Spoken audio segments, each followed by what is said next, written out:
Are you worried about the state of the U.S. economy? It's no secret that there are many factors at play impacting economic growth and stability. Historically, fluctuations in construction employment have been closely tied to recessions in the U.S. economy. Join us as we examine the evidence and ask the tough questions about what the future may hold and how it's essential to keep an eye on construction employment if we want to understand the health of the country's economy. So, let's get into the details. The construction industry is known to be a leading indicator of an economic downturn in the U.S. This is because job losses in the construction sector typically occur first and then move into other industries before a recession hits. The reason behind this is that construction projects are often the first to be put on hold or canceled when there is uncertainty about the future of the economy. This can be due to a variety of factors, such as rising interest rates, increased regulations, or a decline in consumer confidence.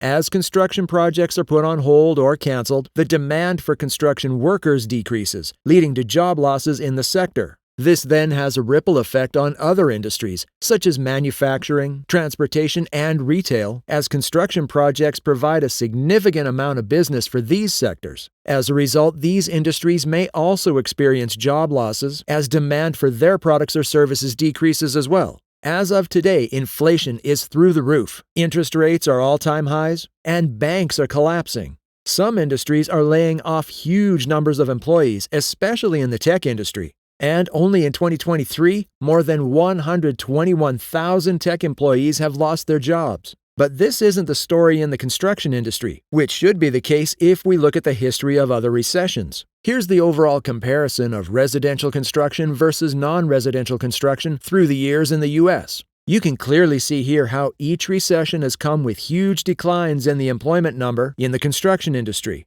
But why? Well, when economic activity slows down and people are less willing to invest in new construction projects, demand for construction workers declines, leading to job losses. But since the construction industry has a lot of employment categories, we'll look at the residential housing construction to see what's really happening. Typically, it's this category of jobs that are hit first, and the historical data is proof of that. Before each of the U.S. recessions, the residential housing construction sector faced declines without failure. The worst case was seen before the economy slid into the Great Recession of 2008. If you see closely, the non-residential construction employment, however, is very lagging and doesn't show a downward trend until sometime after. If history is really repeating itself, we should be seeing a similar pattern right now. But as a matter of fact, we aren't. And there aren't even signs showing up that can announce a downfall. Also, this could be a reason as to why the economy is still looking resilient, even with the sky-high interest rates. So how can we predict an upcoming recession if we aren't witnessing the typical signs of it? The answer lies in examining the number of building permits. That's right. To be able to initiate a new construction, a permit is required from the local government. And without one, you can't start the new project. If you want to build a new home, add a room to your existing one, or remodel your bathroom, you'll likely need a building permit. This is an official document issued by your local government to make sure that your project follows all the rules and regulations set out by the local zoning laws. These laws are in place to make sure that the new construction or remodel doesn't violate any safety or environmental standards or disturb your neighbors too much.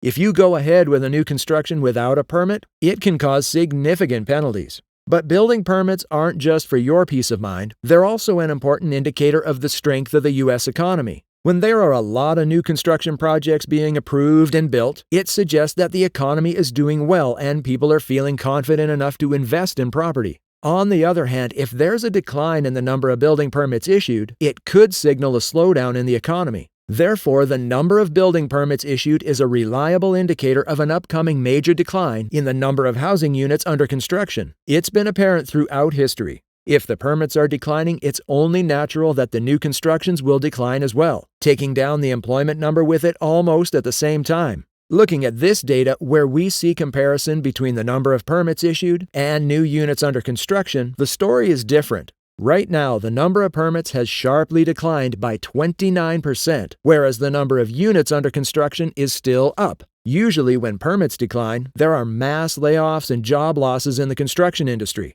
This softens the labor market. Historically, it's only happened 4 times, but this time it hasn't happened yet. Right now, the number of units under construction appears to be leveling off. And just to be clear, the permits issued peaked around this time last year in 2022.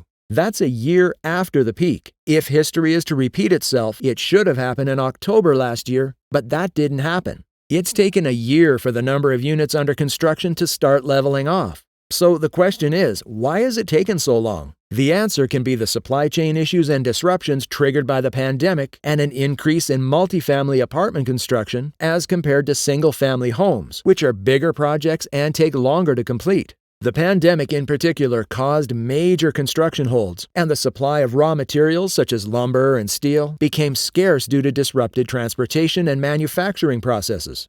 Additionally, the closure of factories and reduced workforces created bottlenecks in the supply chain, resulting in longer lead times and higher prices for construction materials. The other factor is that the demand for multifamily constructions is rising as compared to single-family homes, which is constantly declining as is evident from this graph. Since bigger projects take more time to be built completely than single-family units, the number of permits is declining. Now, how does all this tie into real estate? Let's discuss that now. The Fed is looking at the labor market, which by now should have started softening. They've become frustrated with the situation and are showing no signs of decreasing the interest rates, which are at an all-time high level of 5%.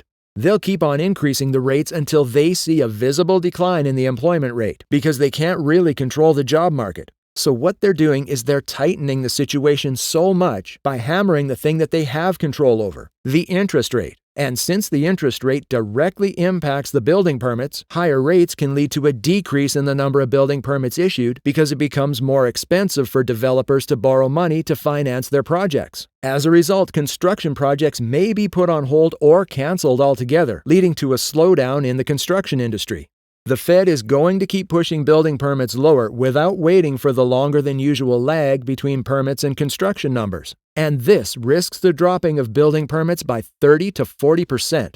Now that we've seen a peak in the number of units under construction, the decline in residential employment will begin to surface soon. The Fed isn't ready to see this as a sign of them winning over inflation and is continuously tightening the monetary policy. Let me explain how that works. If they want to slow down the economy, they can tighten monetary policy by raising interest rates. And if they want to stimulate the economy, they can loosen monetary policy by lowering the interest rates, which makes it cheaper to borrow money, and the housing industry booms. Since the interest rates are higher than normal, as intended by the Federal Reserve, it means there are hidden effects here, and there may be more job losses already in the pipeline than they realize.